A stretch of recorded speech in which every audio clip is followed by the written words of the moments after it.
कि योगी name changer माने योगी नाम बदलने वाला और ओवैसी गेम चेंजर। अल्लाह ने अहले बैत के सदक़े में मजलिस को कामयाबी से हमकिनार किया।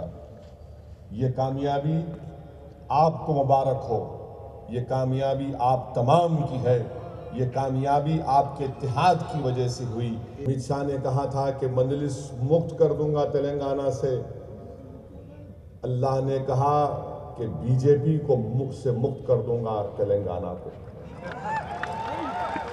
और एक जीता, हमारे वोट की अहमियत बढ़ेगी। Chandrudu, I am coming to Andhra Pradesh, I am coming, तैयार हो जा। कि योगी नेम चेंजर माने योगी नाम बदलने वाला और ओवैसी गेम चेंजर।